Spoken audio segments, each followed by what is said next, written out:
Good afternoon, everyone. Thank you so very much for spending the next hour or so with us.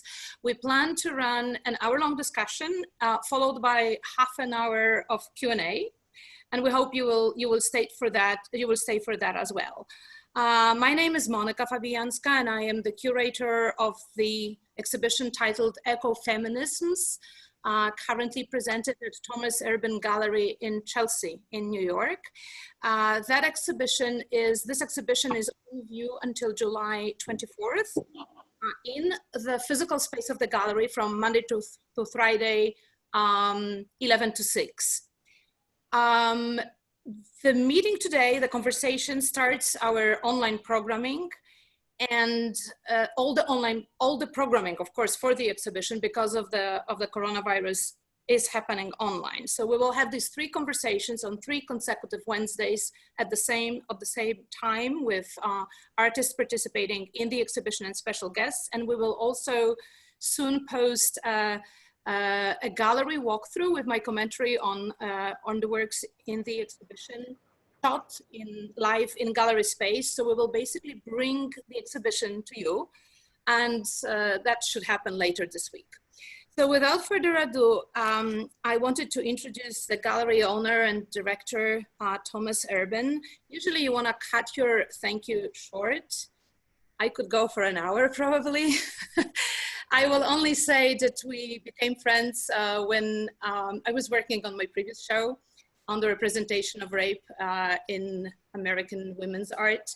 And it was Thomas who made possible for me to include the work by Senga Nangudi, which was absolutely important to address the stereotypes of on rape of artists of color, and to have a Black artist with an abstract work was absolutely crucial for the show. And Thomas understood it to the point that he spent half a year chasing the work for me and securing it. So it's not, we're not talking of a normal dealer who would just let you, find it somewhere else. And it was his invitation to the gallery that I accepted, thinking that this exhibition could find its home in a commercial gallery space because we will present it much faster, and the urgency of the subject matter that we're discussing does not really require a perfect exhibition. It requires a constant discussion on that. So without further ado, Thomas Erben. Yeah, good evening, Monika. Thank you very much for your kind words. I also want to thank all the artists for actually trusting us with the exhibition. And of course, I want to welcome everybody to this first Zoom conversation at the occasion of Ecofeminisms, our current show here at the gallery. I have to say that I'm particularly pleased to host this exhibition at a moment when so many health assumptions are challenged, and we are left on a global scale, which is, I think, probably the first time that we are all so aware that what's happening right now is pervasive on a global scale.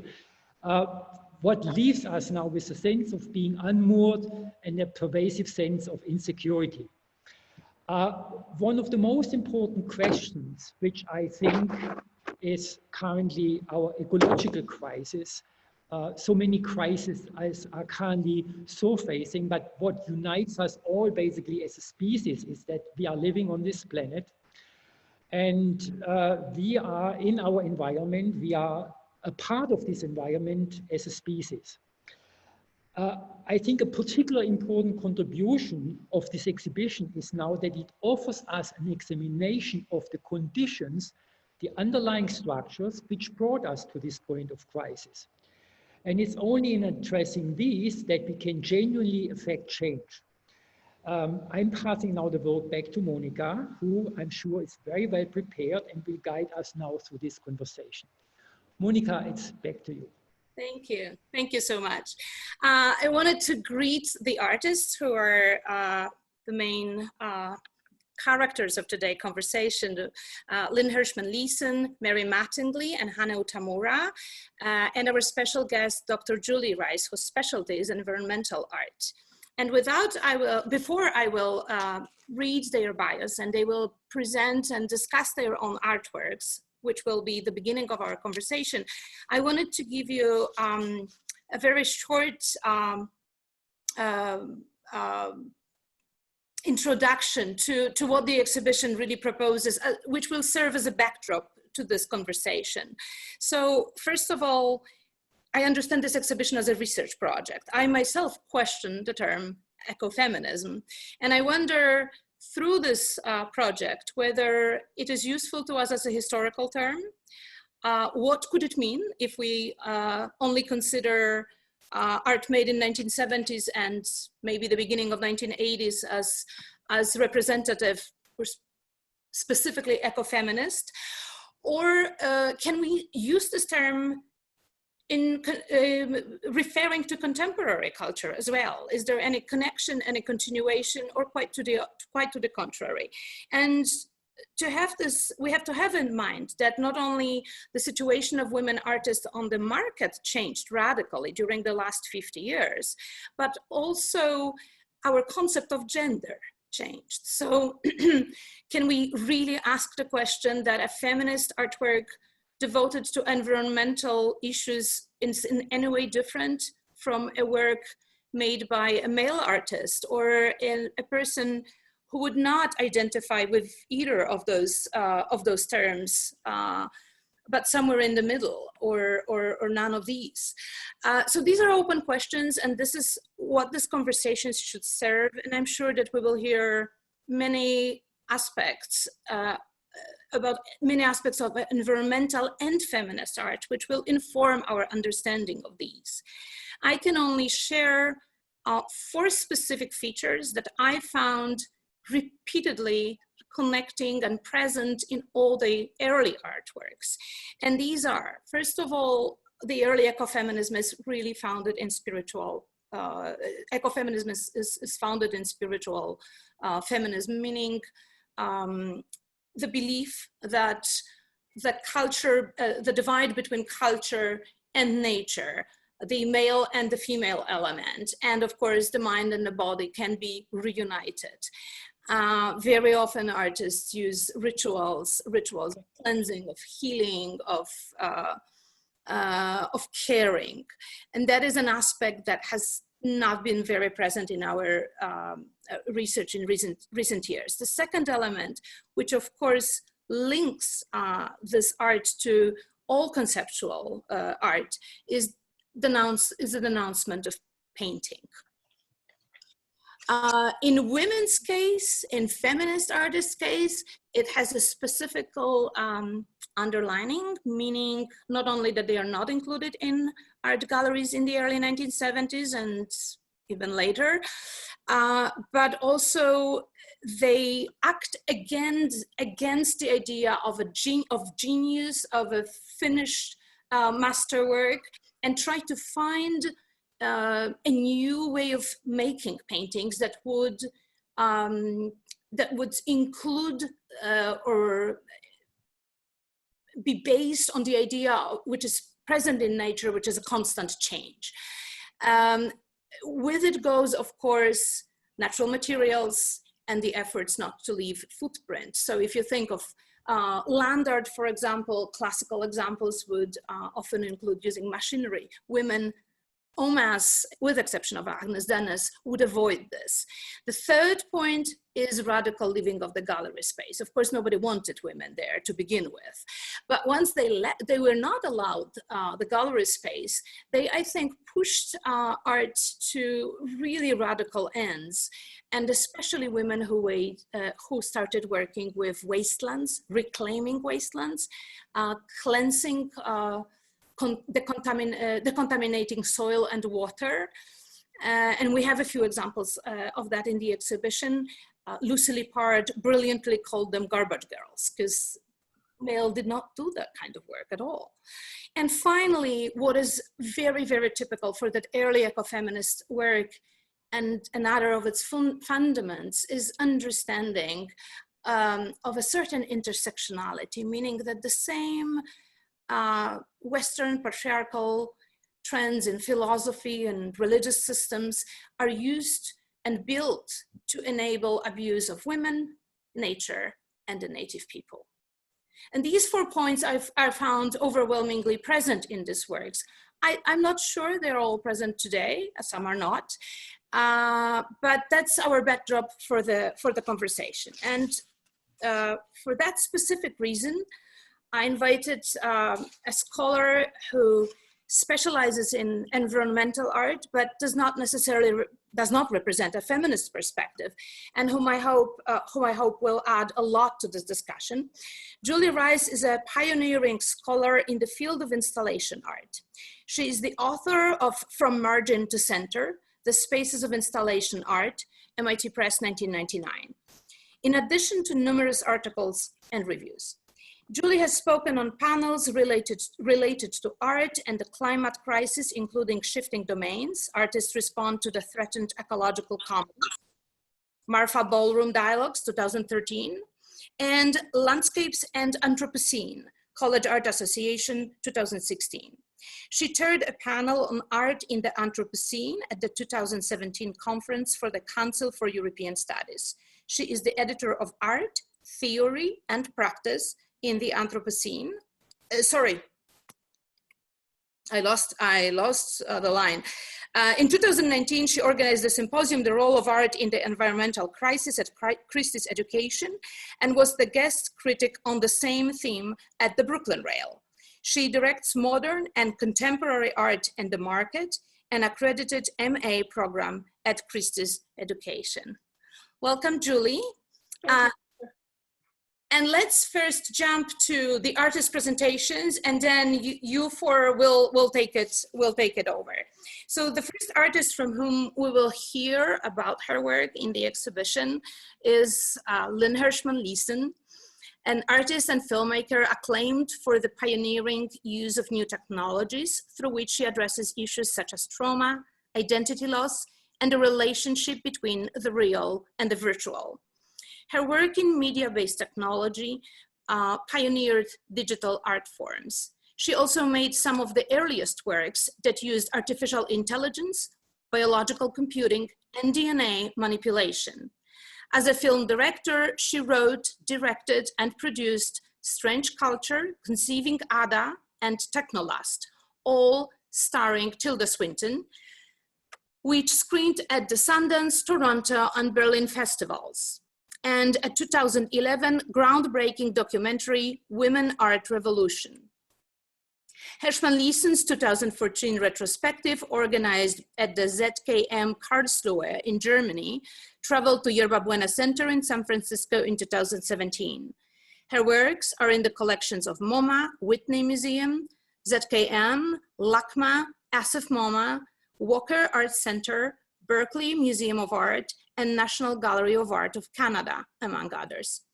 She received Zigraf Lifetime Achievement Award, Prix Ars Electronica Golden Nika, Guggenheim Fellowship, USA Artist Fellowship, National Endowment for the Arts, and College Art Association Lifetime Achievement Award. She lives and works in San Francisco and New York City, and I'm extremely, extremely pleased that she agreed to be part of this exhibition and part of this conversation. Thanks for inviting me. So are we going to show some images first of mine? Or? Yes, they will go as you speak.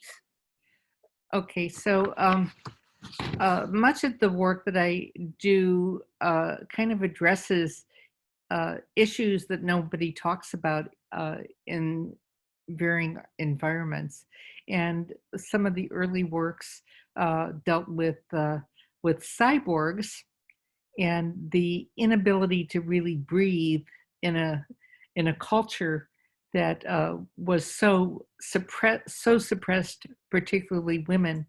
So I made these breathing machines that would talk or try to breathe or laugh as you approached them. So it created a two-way dialogue. And these were as early as 1966, they happened. And then I think we have another cyborg coming. Maybe we could just keep showing this. We could just go through it every 10 seconds or so. Put they should switch naturally.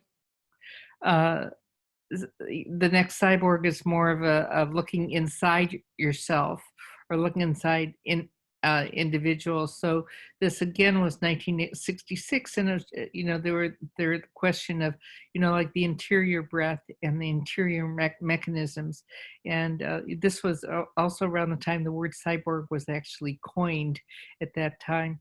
And so then beyond the body, you start to think about what the society's like and what culture's like, and how in those days, how oppressive it was.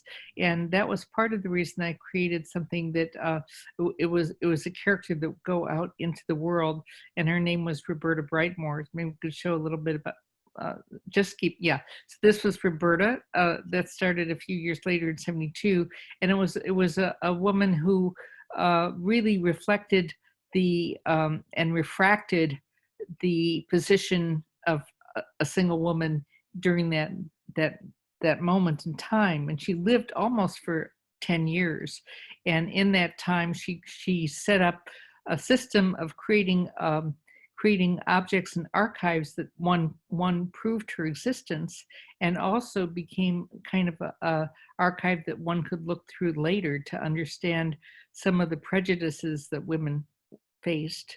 Can we go to the next slide? Maybe,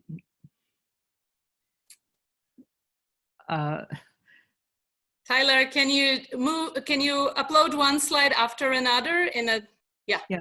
So for instance, Roberta went to a psychiatrist, a real psychiatrist, and I have her psychiatric records. What are the things that make somebody real? What is it that causes trauma? How do you circumvent trauma to be effective in the world?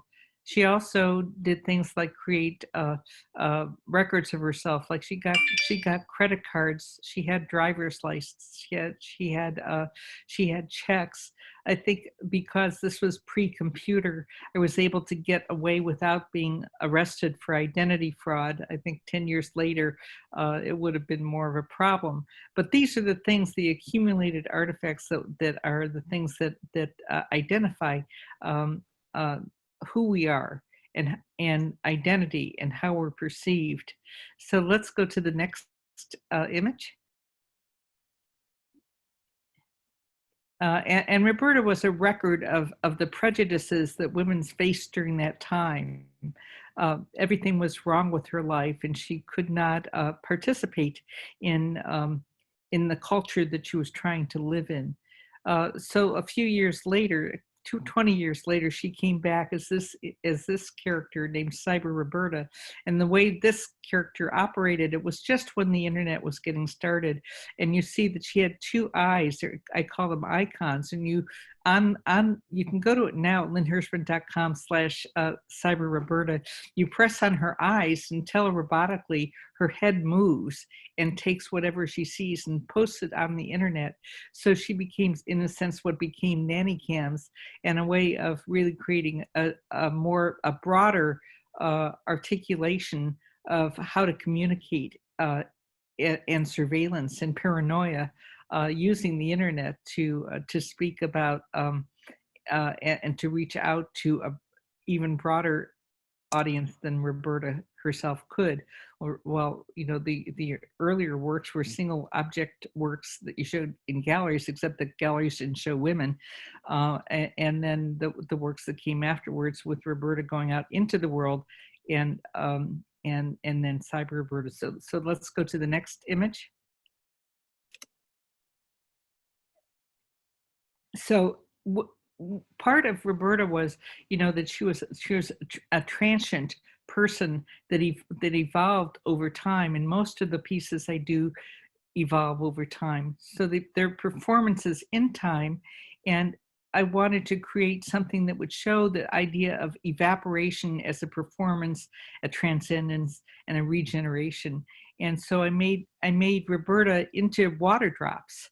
So I used water drops to show the idea of evaporation, both of our spirit, of our individuality, and then the regeneration of water when it subverts some of the toxicity and evaporation challenges that are part of its original era. So and continues to, over time, to regenerate itself in ways that I couldn't have predicted, just like I couldn't have predicted Cyber Roberta when I made Roberta. So let's go to the next image. And then jumping forward to 2012, again, water women, but it's really, these are images of babies who are, we have video of a baby that's projected inside an aquarium. And in this piece, you're able to measure the toxicity of the air and water levels every day wherever this piece goes, so that we become aware, for instance, when the red comes or when the dark comes, how dangerous it is for us. And these invisible forces are so much part of our life, invisible and around us, and we have no real idea what the toxicity that we're breathing and absorbing is. Most of these pieces, I have to say, are never shown in their time. It usually takes 20 or 30 years to show them. So let's go to the next one. And this is a piece, you know, when you start to think about the fact that 502,000 people die every year from contaminated water, and what are the major issues that we're living through today. I wanted to work with the scientists I had worked with on my antibody together to find a way that maybe we could solve or address issues of contaminated water on the planet. So maybe we'll go to the next image. And so the way we did it was, I was very fortunate that we met the people at the Reiss Institute at Harvard. It's a division for biological innovation. And the way this piece is going to work is we're going to put these images of women, water women, some in test tubes, some just etched on plexiglass, over two systems. One is an aquapulse system, which operates through generating water, generating electricity, and the electricity runs through the image of the women in the piece so that they light up and fluoresce, and that's the time that you see the plastic is actually dissolving. And then we discovered another way where where waxworms have developed, but through nature, because I think nature likes to preserve itself or find way to deal with ecology as problems come onto the planet. And these worms just evolved on their own, maybe 5 or 6 years ago, and they eat plastic as well. And so in one sense, you have an ecological system that gets water toxicity out, and the other you have a man-made system of electricity that also cleanses water. These systems can cleanse water 1 liter a minute. So, and they're small, and they're meant to be sent out to places where if they have an earthquake or something where there is a vital need for water, it can happen very quickly. And we'll go to I think the last slide here. Is there another one? Yeah, so these are some of the images, one in your gallery, but there's now 12 images of women, water women, that will be part of this final piece that we'll have by probably October, have all the pieces functional and installed. It was meant to open as an installation this June, but at the new museum, but we couldn't because the museum's closed. So these are some of the ideas of dealing with toxicity of prejudice, toxicity of environment, and circumventing these and transitioning to find ways to continue to live in an enhanced planet. Thank you. Thank you so much, Lynn. Yeah, this is another diagram that we show in the gallery. We had a little bit of hope that maybe at least the first attempt at showing the work in 3 dimensions would be possible, the first prototype, but the work is still being constructed, and the lab, of course, like everything else in our lives, is closed. Up, yeah. But you will show this work next year at the new museum, right? It will be at the new museum, at the Gwangju Biennial, and at VAC in Moscow, and also ZKM. The same month, all of the same month. Wonderful, wonderful. I hope they will be working and cleansing water everywhere. Another artist who also focuses a lot of her practice on water is Mary Mattingly, an artist based in Brooklyn. Mary is a photographer and sculptor. She founded Swale, an edible landscape on a barge in New York City to circumvent public land laws. Currently, Mary is artist in residence at the Brooklyn Public Library and preparing to launch Public Water, a public sculpture about New York City's drinking watershed with more art. It's the name of the institution. In 2018, she worked with Brick Arts to build What Happens After, which involved dismantling a military vehicle and deconstructing its mineral supply chain. Her work has been exhibited in museums such as the Museo Nacional de Bellas Artes de La Habana, the Bronx Museum of the Arts, the Brooklyn Museum, Storms King, the International Center of Photography, the Brooklyn Museum, and the Palais de Tokyo. Her work has been featured in Aperture, Art in America, Art Forum, Sculpture Magazine, the New York Times, Le Monde Magazine, New Yorker, and on BBC News, NPR, and Art 21. Mary, thank you so much for being part of this exhibition, and I'm happy to have you join us today. Thanks, Monika. So in the exhibition, there are 4 photographs, and 3 are from a series titled House and Universe, and 1 is from Swale, the public art project. So I'll start by describing House and Universe. It was, and just in general, the series with the 3 photographs, it was an allegorical series of photographs that combined living systems like floating geodesic capsules with bundles of objects. So these are personal objects that I had collected and I had carried with me. When I was making this work in 2013, I had bundled almost everything in my possession into 7 large boulder-like forms that could be rolled or pushed. And I basically left 1 large bag of things that I used every day outside of the bundles to live with. So one photograph shows a place I lived between a series of intense storms where the houses were covered with whatever scrap was available. I don't know, Tyler, if you want to show that one photograph. Or just we should basically make our sweet secret private, public. That both it is the first time I'm moderating something on Zoom, and it's the first time Tyler is the host. So please forgive us everything that doesn't work perfectly. We will be better in a week. Tyler, can you put up the video? Yeah. So one photograph just shows this place that I lived in between a series of storms where the houses were covered in whatever scrap was available. Bundle sculpture is in front of the homes, and it sort of symbolically connects climate disasters with consumption. And that title alludes to the story of Sisyphus, who is the trickster who is tricked in the end, which stuck with me throughout the series, really, as I dragged these bundles from one place to another, from studio to studio across towns where I was invited to recreate performances, and back into and out of storage spaces. There's another image of a naked body of a person who was in my life from behind with a large boulder of things. It's provocatively titled Life of Objects. That's the image. And all of this work sort of revolved around this online library that was called ownit.us, and it's shown in the video that sort of catalogs the things that I bundled and illustrates the pathways of the objects, sort of their supply chain and how they came into my life.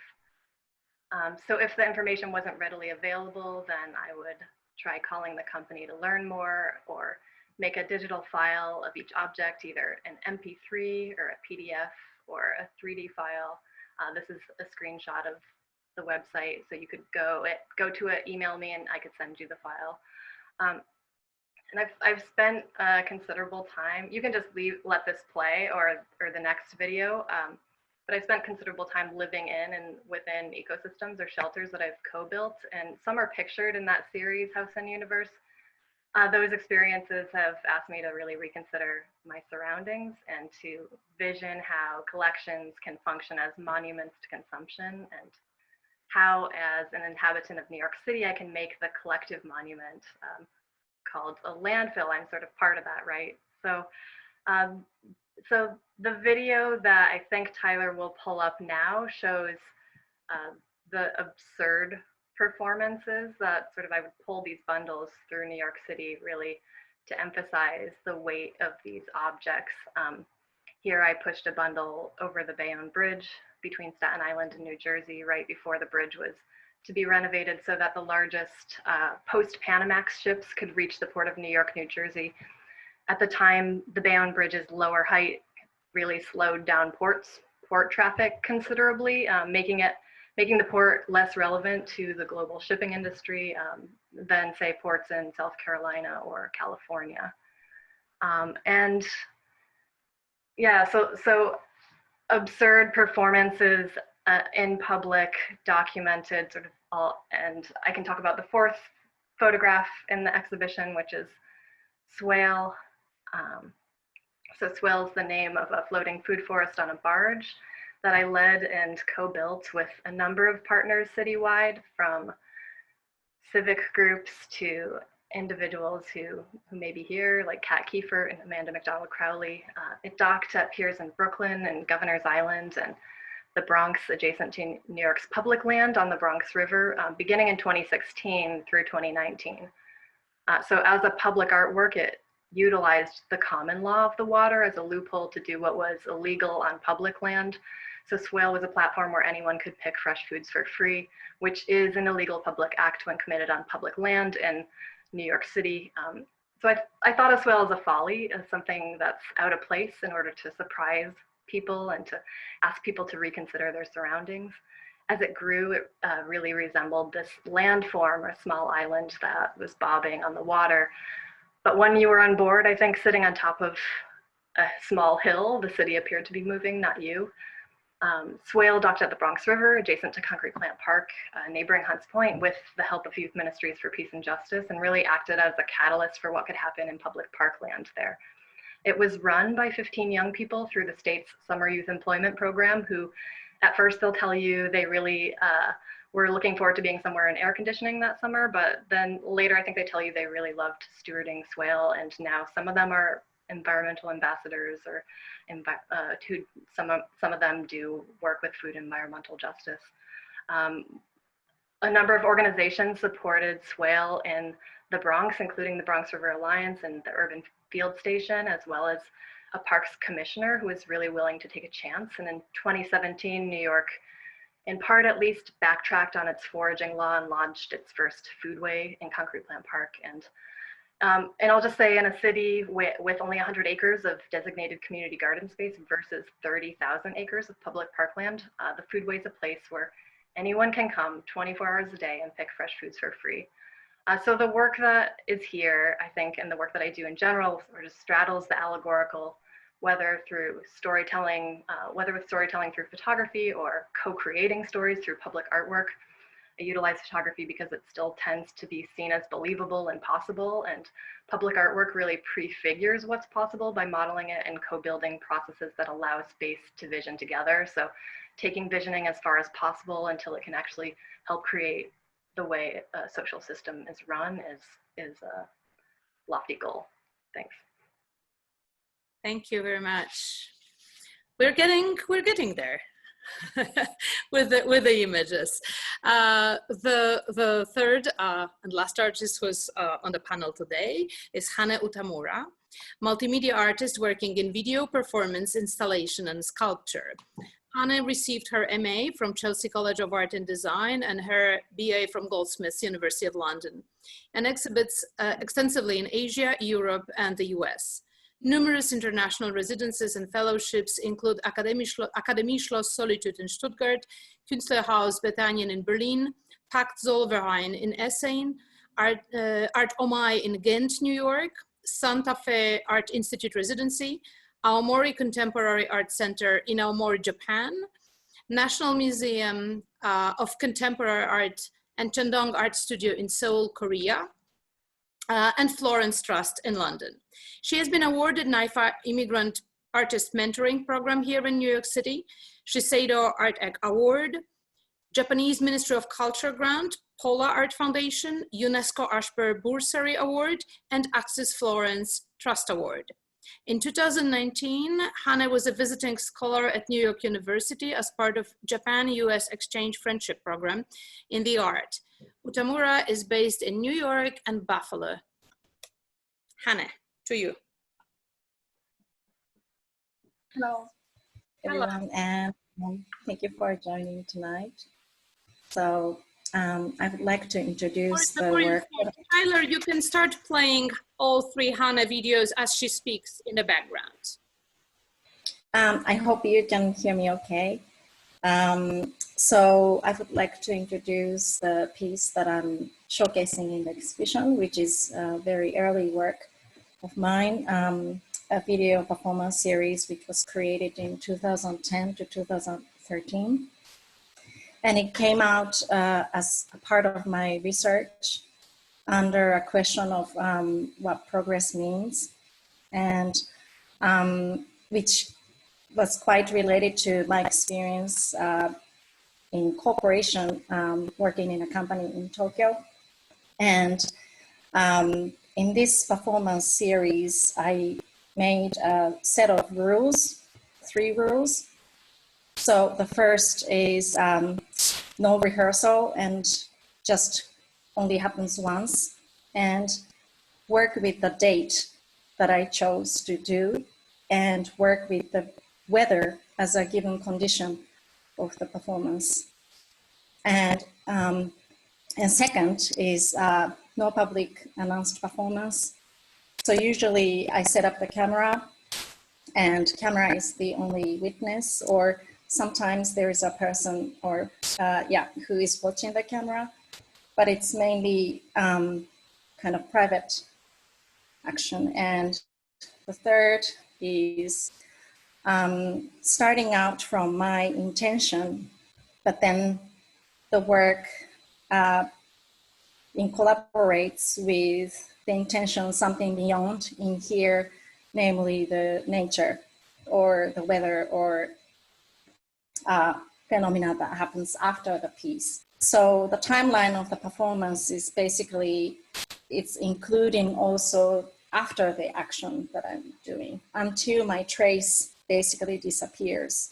So in this case, for example, in the desert, the wind, and but the video mainly shows as a repetition of the actions. So when the work completes, that's somewhere in our mind. So the timeline of the performance exists somewhere in an infinite repetition. So kind of like permanent cycles, actually.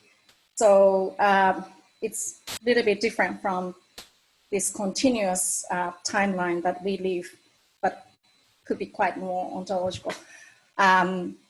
So I would go into the details. For example, so this is the last piece that I've done in the series in 2013. And often the place and location is very important. And in this piece specifically was located at the border between North and South Korea, and in an island called Bengal Island. And this land is basically a newly emerged land which appeared during the tide. So it's usually, it's the ocean, and on the other side of the shore, you can also see North Korea. So during the tide in these settings, I situated this one pole as a person, and then started to draw a line, which in this case symbolizes the border. But also after this, I started to draw a circle, which juxtaposes with another another political actually symbol, which is connected to Fukushima nuclear disaster. And in this case, the circle indicates the evacuation zones. which was drawn artificially around the power plant, which also was the base of compensation money distribution afterwards. But the way that nuclear distributed by the wind wasn't at all accurate to these artificial circles. So here, it's called when a line becomes a circle. I do these 3 acts. So the first is lines, and then the second is drawing circles, and then the last act is I draw a bigger circle that goes out of the frame, which then you can only see the lines. And after this, the video doesn't show it, but the ocean comes back, and basically this trace of mark would disappear. So often, like, my motivation comes this frame as like a diagram to think also politically, but also geometrically, the meaning of what we are doing in our kind of condition. So the screen or the image as a still image is quite important for me. It's almost like a kind of like, diagram or mandala, or like just keep repeating and thinking about what is this all means, basically. Because, for example, in the settings in North and South Korea, usually you don't see any lines, you just see the ocean. But like the border is very strong in our mind. And so, yeah, and the next piece, for example, in the red line, it's called, and it was made again right after in 2011 when tsunami and nuclear disaster happened in Japan. And here I'm using a medium of a kind of non-toxic pigment, which is red pigment. And my original intention was to create this red line as like a family line between the land and ocean. But on that day, the wind was so strong, and in this case, the wind blows another line. But then after the action, the rain might pour and might actually complete maybe my intention, but it's not really proof. I don't go back there and take a photograph of the proof. So in a way, like, these acts also, in some ways also, in my case, like, was thinking about new form of painting in a way that, how can I say, like, which doesn't complete just within our own just human intentions, but incorporates or completes with the time and also nature force. So yeah, this was what was in mind, and yeah. Thank you. We have a whole selection of those videos. They come together into a loop of about 20 minutes, and we present, I think, 6 of more or less 10 or 12 that Hana did between 2010 and 2013.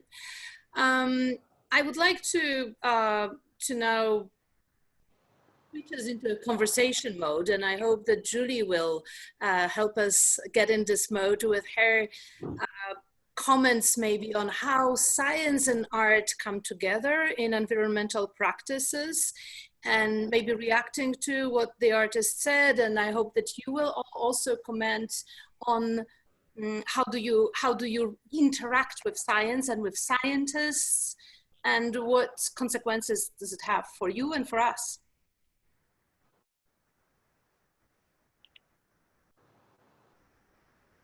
you want us just to start talking, or are we waiting for Julie? I was thinking that Julie would chime in.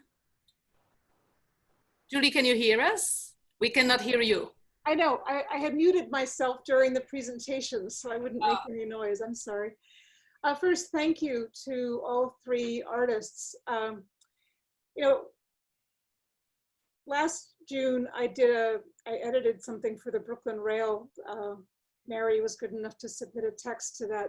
There are 10 different texts in there about how artists are responding to the environmental crisis. And really what struck me then is what strikes me now, is how different all three of your concerns for the environment manifest themselves, whether it's in working with community and public art, or Lynn, the amazingly sophisticated work you've done in collaboration with science and AI, or Hana with these beautiful personal pieces that, unlike humans, actually leave no trace in the environment. It's something to aspire to, I think, what you do. So first, I just want to say that there's an incredible range here, and I'm always just blown away by that. And I think when people make work that has to do with the environment, they make it out of their own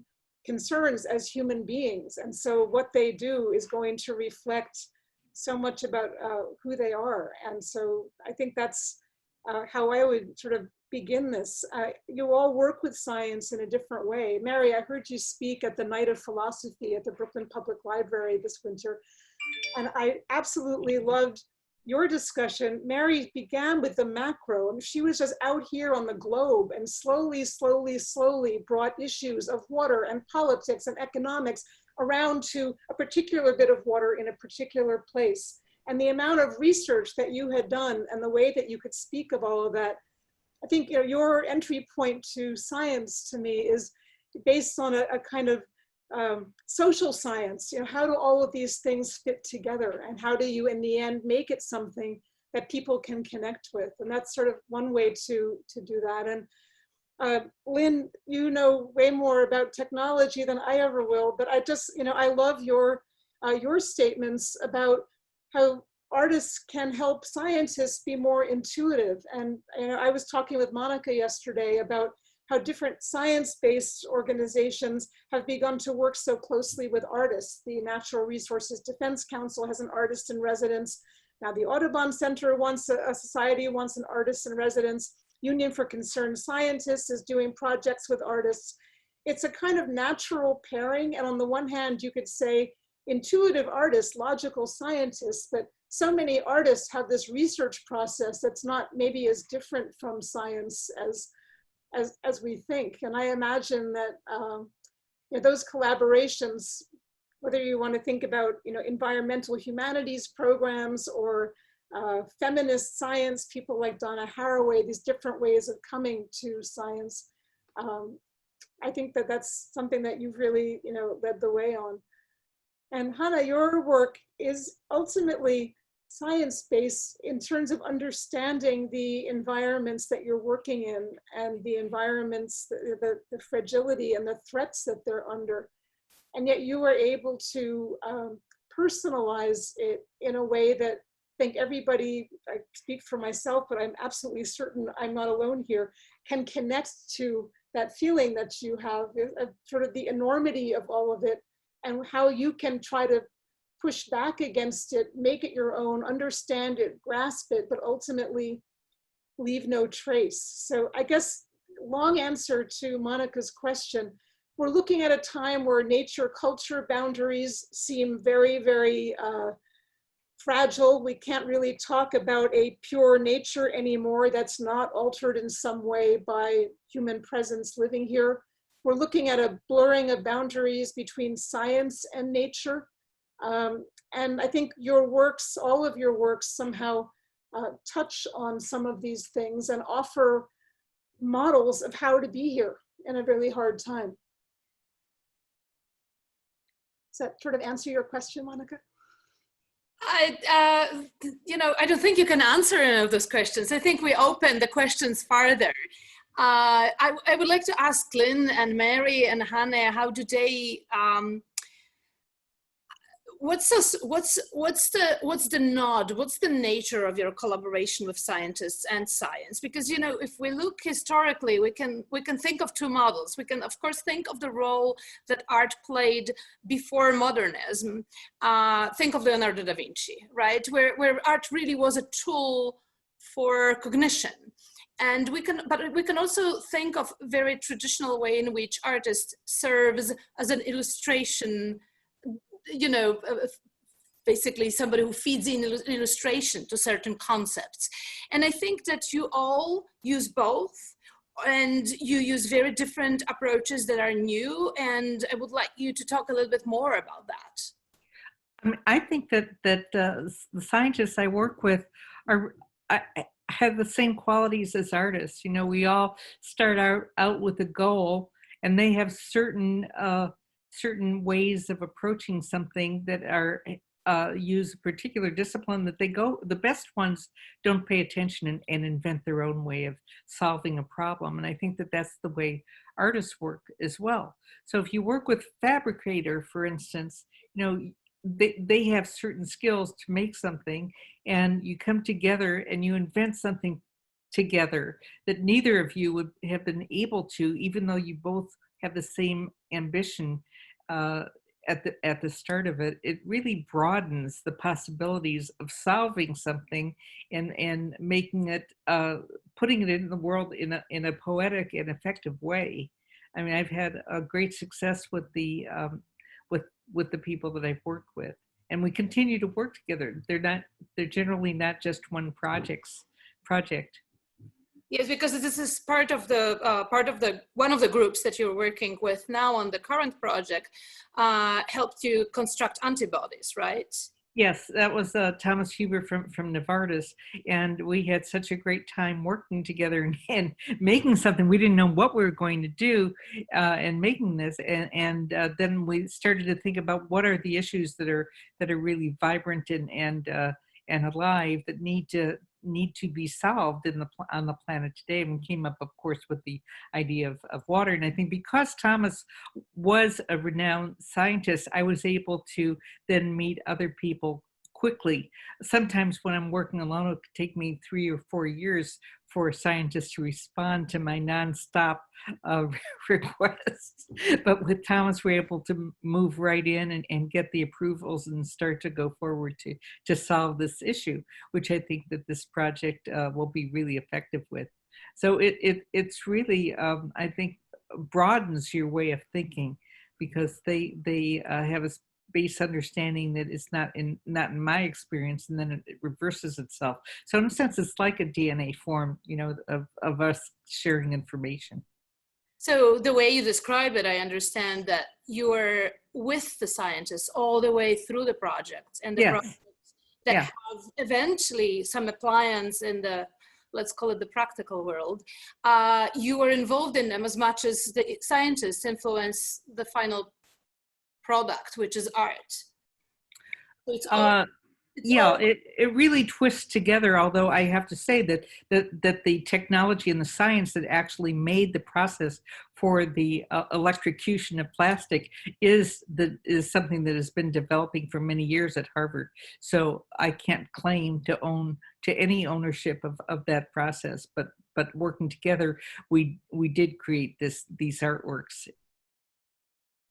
Mary? Yeah, so I think, you know, I use science with a capital S, the data, like climate change modeling data predictions to look at what will like thrive in a future place.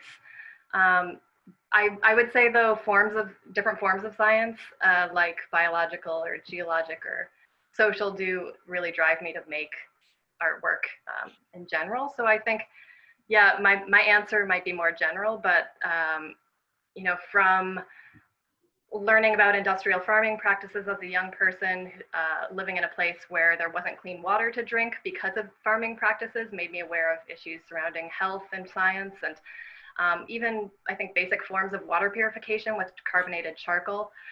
Also growing up in a rural agricultural town meant I learned about plants as food and even medicinal properties of plants, which I'd say are indigenous place-based practice, forms of scientific practice that projects like Swale have depended on. But I think all the larger public projects that I do with other people who are specialists, who are engineers, I'd say that's where the science comes in for the most part, is when I can work with an engineer who knows about appropriate technology. So a technology that's specific to that uses materials that are specific to a place and looks at the weather and the conditions of a place and designs for that. So instead of a one-size-fits-all design, working with someone like this engineer, Lonnie Grafman or Liz Lund, who also might be here, to design a slow sand filter to clean river water in New York City to use it for plants. Those are sort of like maybe more basic do-it-yourself technological interventions that might be more of the way that I tend to work. But yeah, I will use science with capital S and look at modeling predictions, look at what the Forest Service is doing to look backwards at fossil records to see what plant species inhabited place millions of years ago, and you know, and looking at how they're trying to like repopulate metasequoias and places where they have since gone extinct. That's something that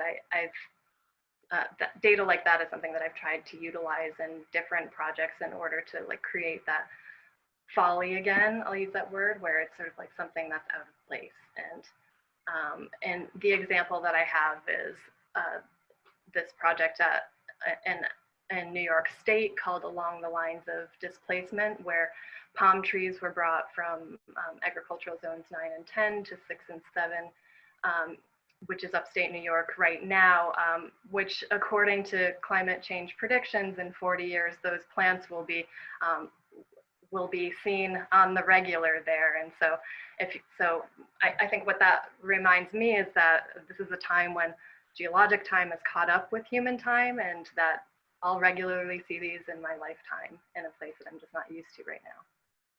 Oh, what a beautiful interaction with Hana's work, because Hana thinks a lot about geological time and time.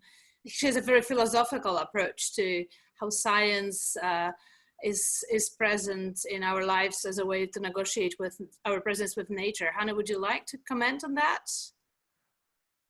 Yeah.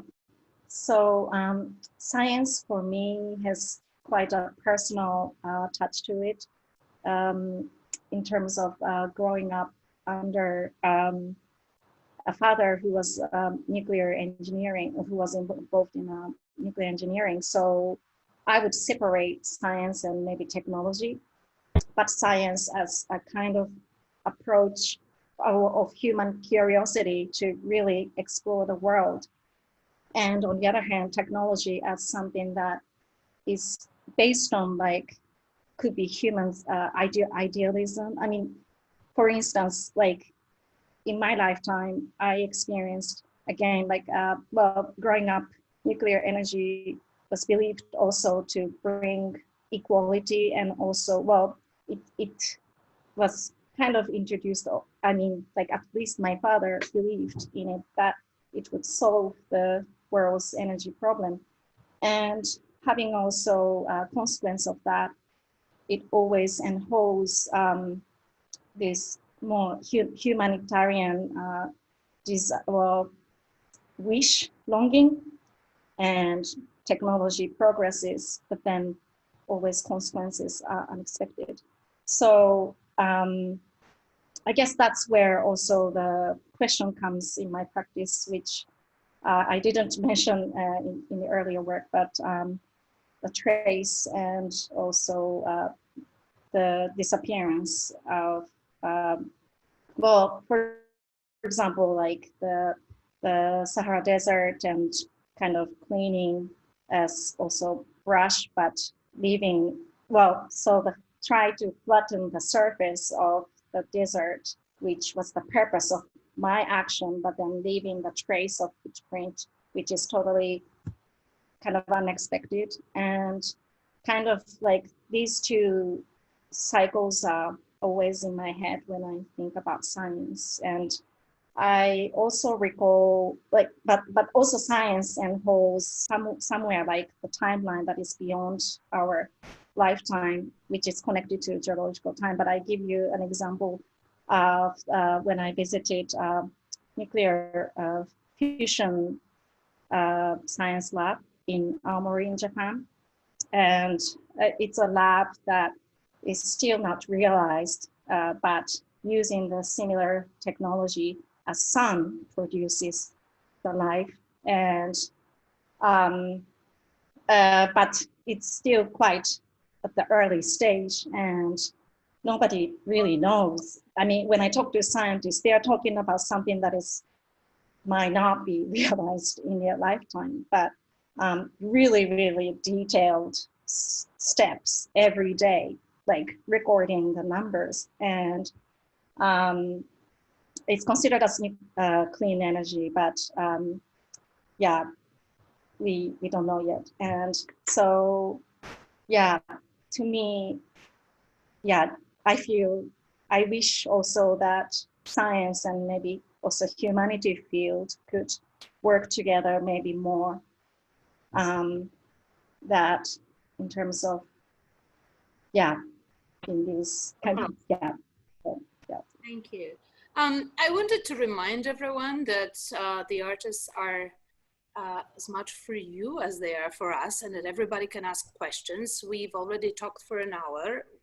And please use the chat channel to communicate the questions to me, and I will try to read as many as I can. And as you do that, and as you think of your questions, I will read the first one that came, which was my next question, which is absolutely perfect. Now, of course, it's Aviva Rahmani, one of the artists in the exhibition, who is asking you what I was going to ask, obviously, and whether feminism, feminist ideas, or ecofeminism in particular, in any way have influence on your work, on your strategies, on your practices, what these terms, how important they are in your work today, and also historically, because having you, Lynn, allows us to go back to the sources, not only that you have incredible career, but you are also you have also a great knowledge of feminism, having done a movie about other feminist artists. And I think that we could also hear from you not only a personal reflection, but a little bit broader reflection. I would love it. Well, you look at the difficulties on the planet, I think, and particularly with equality, which is part of toxicity if it doesn't exist, of aversion to hearing all voices, to censorship, so these issues that women were trying to deal with and did deal with senses of humor and being forced out of a system that already existed, which was able to, which created a method of going beyond the existence of places and finding your own way to find a voice and to be effective in the world. So in that sense, I think that this is all, the issues that we were dealing with in feminist thinking was really about equality and access and really having an effect on the world. And I think that as you go beyond that and start to look at ways that you can create metaphors that are not just existing on a poetic level, but actually could enhance in a real way the way that we experience life, then the two come together in the idea of ecofeminism. Mm-hmm. That answers your question. Mm-hmm. Mary, Hanae? Yeah, I mean, I think ecofeminism in particular can be expansive. And I think, maybe at first I thought, well, all categories by their definition are reductive and humans are often contradictory. So, but ecofeminism, I sort of see as plural, as positing maybe a feminist system or a distinctive practice that stands against the still dominant patriarchal culture. So I look at it as a tool that doesn't necessarily need to state that maybe women are closer to nature, although people like Vandana Shiva will probably give statistical proof that this may very well be the case, but it needs to urge people to stand in solidarity with oppressed, so I'd say broadly, nature or non-humans, and that's the eco part, and then with other oppressed people due to race, due to religion, due to income, and that's the feminist part. So I guess for ecofeminists to deny participation in the patriarchal dominant culture, which is also ingrained with forms of competition instead of cooperation, and extend the allyship to oppressed and often overlooked, but still like much relied upon non-humans in order to practice interdependence in forms of mutual care and maintenance. I think ecofeminism to me speaks to like so much to what I aspire to. And we talked about this before. It's also sort of like there's an opportunism with jumping on to ecofeminism, and I think that that's something that I'm also very aware of, is that there is an advantage to being able to I don't know, to expand categories that also have this history that that can't, that has to be, I don't know, lifted up. So I think that's right. Where I. Yeah, we had a little bit of that conversation. I was curious what Mary would say, because I we didn't have exactly that conversation before the exhibition, which is part of taking risks.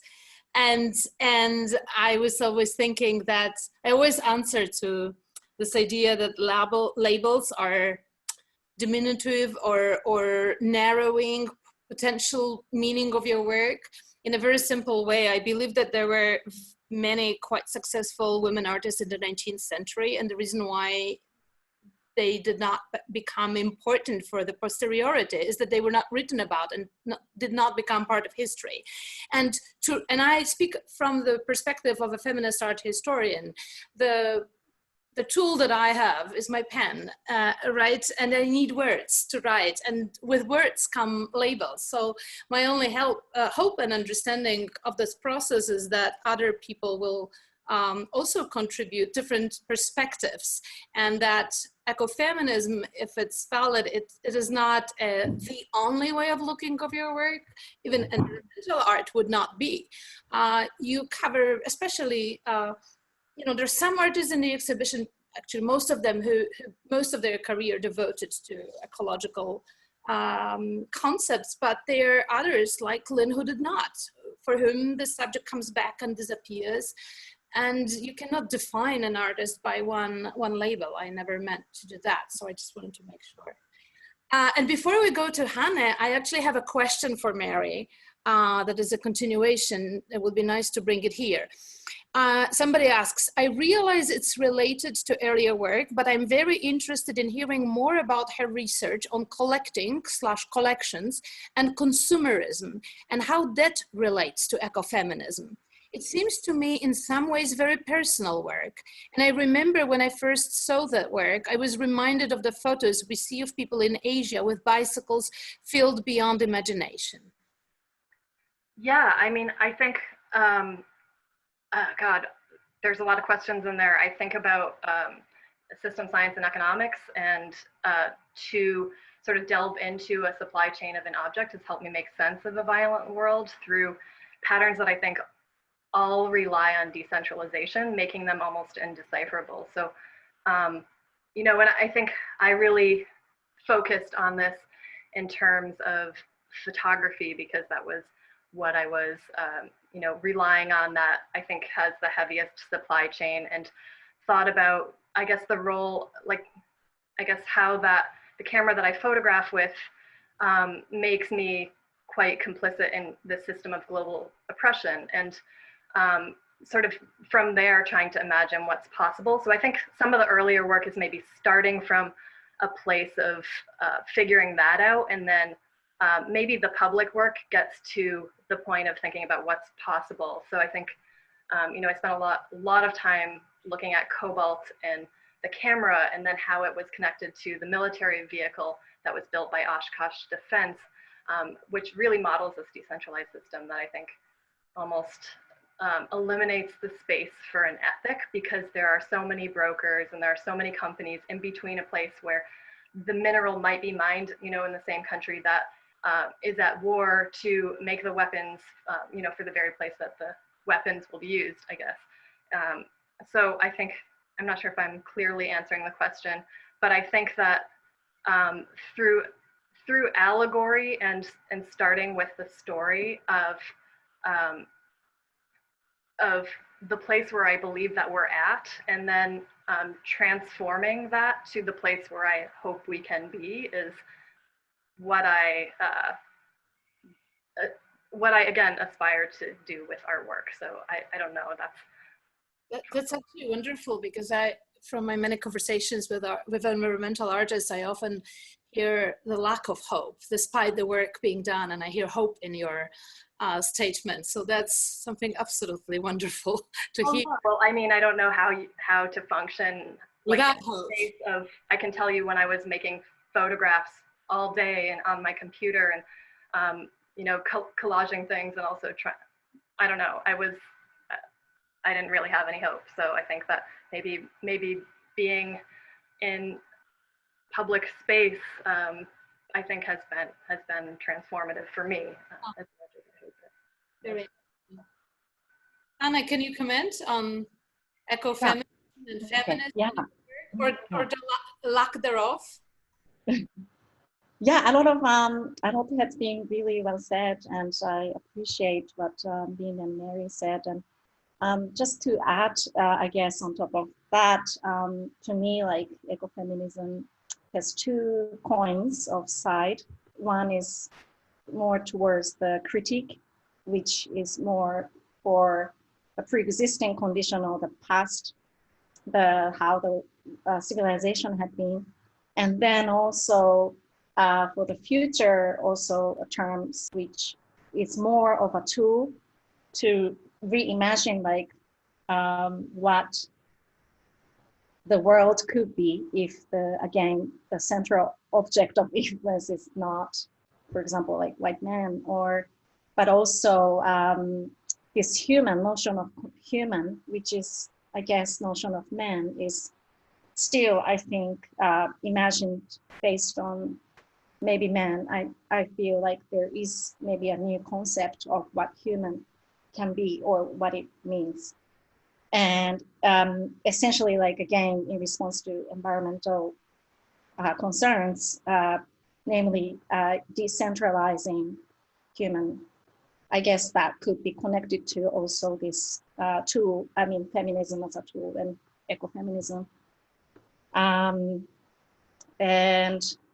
another note is that essentially, I mean, that all men were birth out of mother. And I have critiqued, especially back in Japan, that, for example, that I feel in the capitalism circumstances, this raising child or giving birth, this and the voice of this whole big part of society is not really vocal as a productive kind of act, or a productive, and in a way, like, in contrast to how much we talk about supply chains and productions.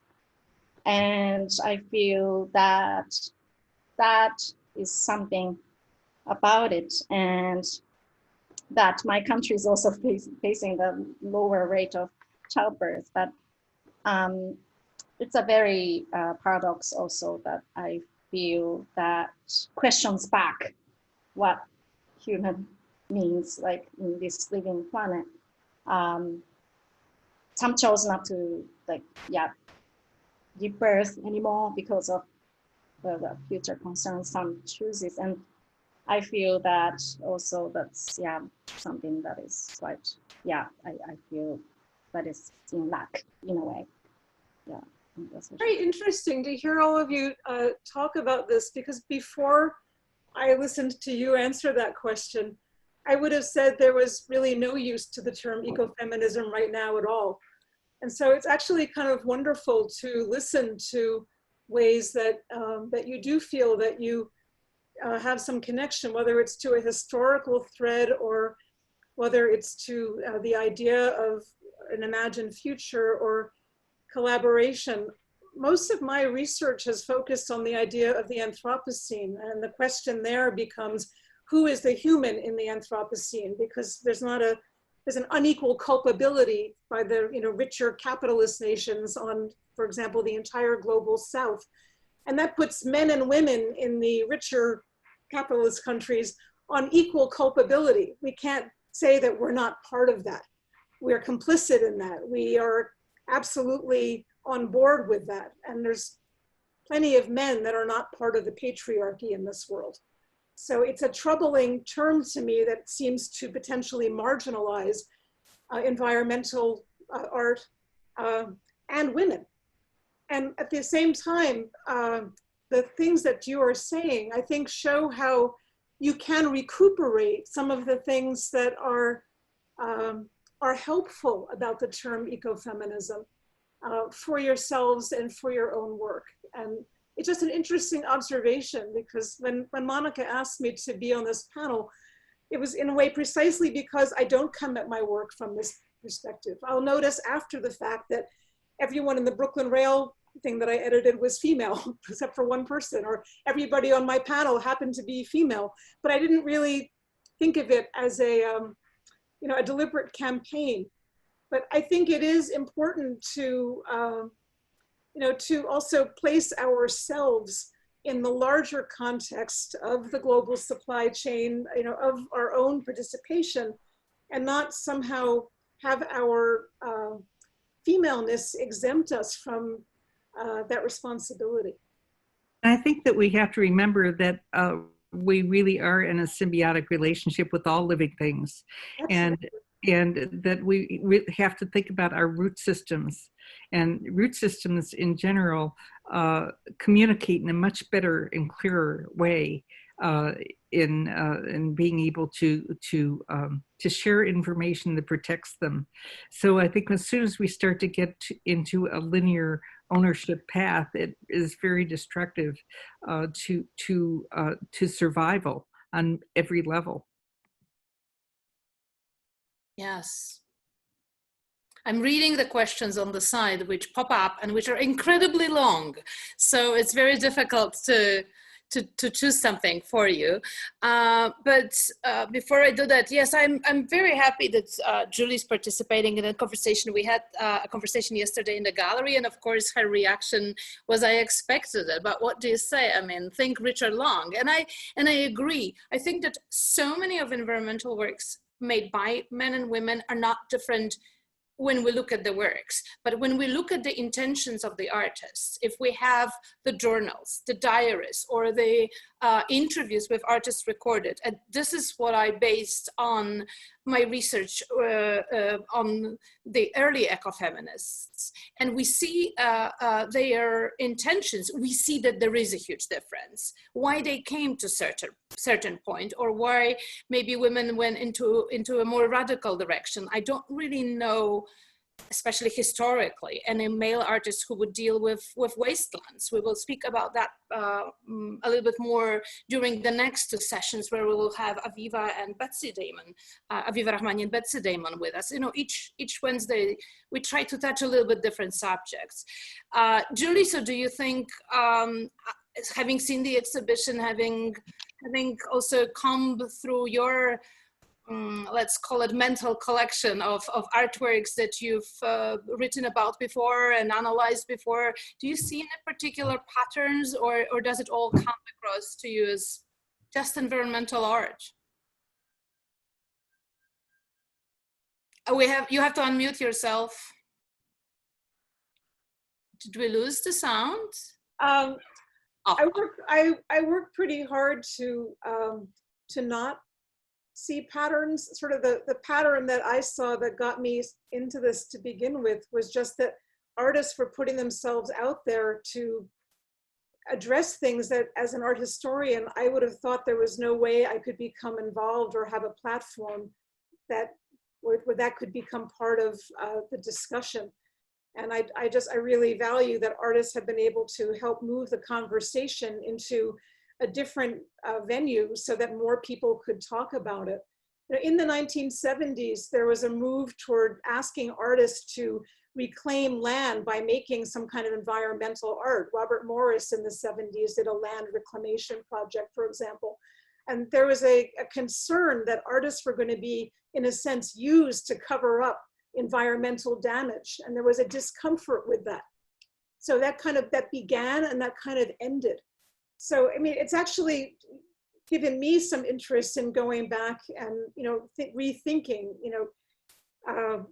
where does form come in? Where do aesthetics come in? Are people coming from different trajectories? How is it helpful to look at groups? How is it helpful right now in 2020 to divide things up by gender as opposed to, by place or by practice? You've given me a lot to think about, which is always good because you don't want to get stuck in your ways. But I don't really know about patterns. I don't know either. I only realize that as much open and radical we want to be, we still use very gendered language as long as we speak about Mother Earth and Mother Nature. I think this conversation has the rights of existence. I have one interesting question here that I'd like to read. We are 6 minutes of 7:30, so if anybody else would like to ask the question, that's the time to do that. Mary's comments about mining minerals and also her video and photographs of moving her possessions around, as well as Hana's video pieces, seem to me to be a critique or an antagonism to the art market or the art economy. Damien Hirst's Damon's Skull, for example, as a foil, taking diamonds out of the ground, he explicitly states money in his art form. I would love to hear if an ecofeminist approach, however broadly defined, is also a reimagining of the art market. Hana? You should go, Hana. Whichever of you would like to address it. Okay. Yeah, thank you.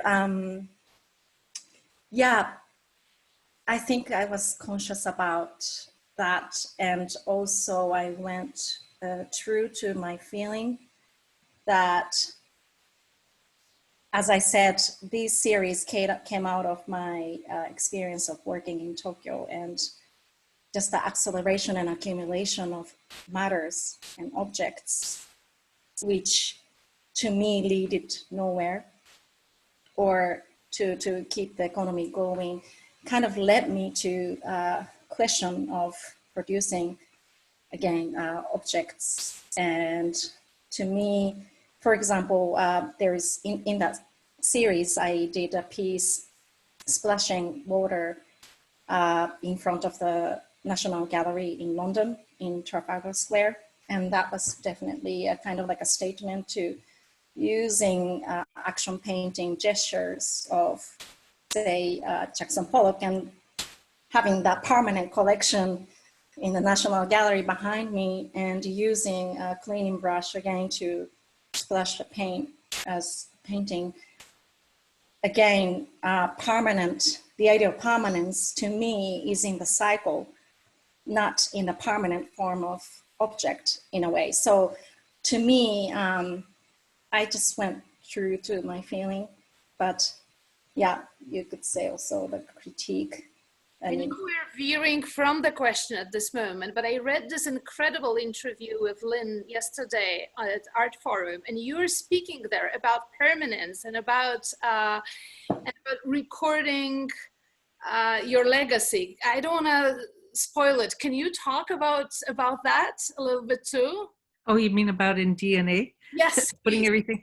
Yeah, I mean, I've been thinking about this now for almost a decade, because DNA has all of our past, all of our history from the first amoeba forward in it. And it also has the scarring. The scarring helps us to survive. It has memories that we can't recall. And so why not? DNA is a perfect archive.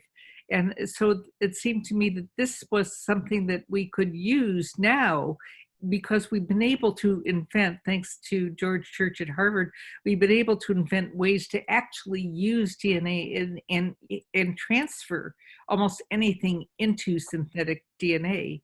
So this to me seemed like the most appropriate way to look at both our past and then also our future. So I was very fortunate to be able to put a lot of my work, much of what I've thought about and much of what I've done, into DNA itself, and create something that's this big, that has all of my history in it. It's a haiku of our life. It becomes both kind of a spiritual metaphor of what we're about, but also a practical one, because you can retrieve this material. So why use a hard drive? Why use drawers? Use the material of your time. And I think that's what we do as artists. We either invent things that we see as the material of our time that we're ready to use, or we use things that other people have invented and collaborate with the technology to create something like this. So I think this is a vehicle that really will guide us into being able to have more space and less baggage, in a sense, to keep things available. It's amazing. I think that we are in that discussion. What becomes the most interesting subject for me is that almost revolution of a concept of artists. Artists were always our mode of operandi to make sure that our trace is recorded. And now we think how we still do that, but not doing this. This is absolutely fascinating. I don't want to... I sold it too, by the way, to a museum, to 3 museums.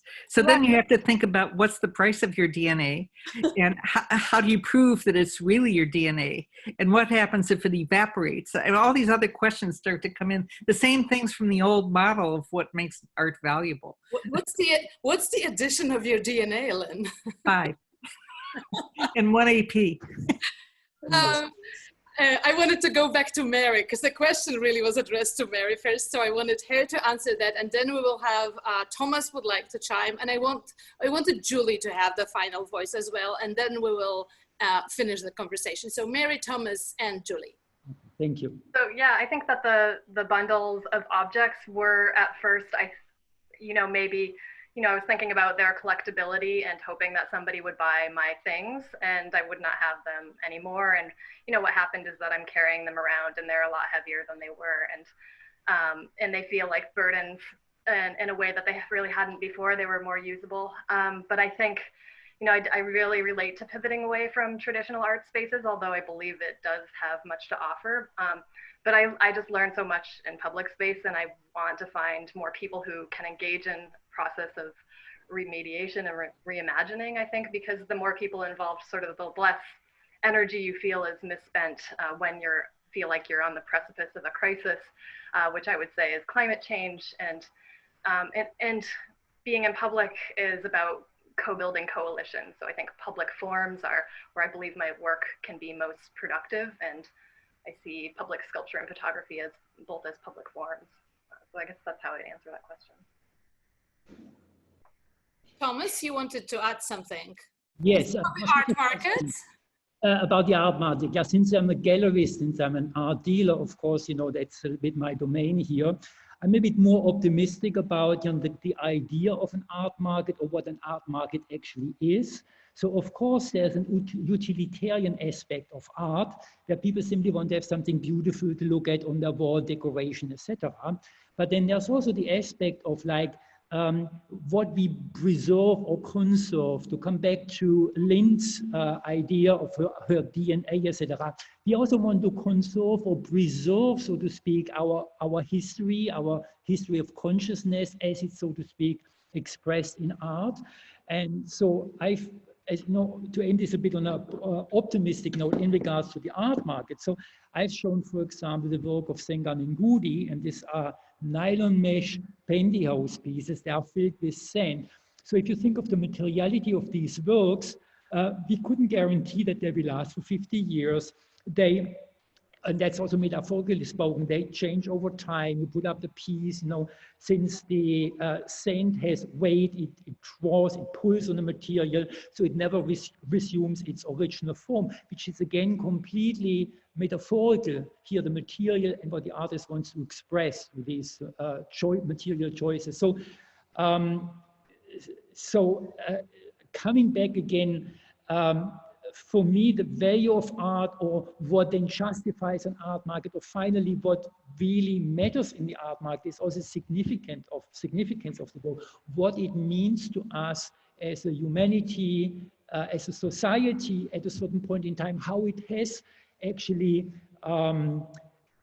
widened our possibilities of seeing something as art, of you know, the consciousness, the materiality, etc.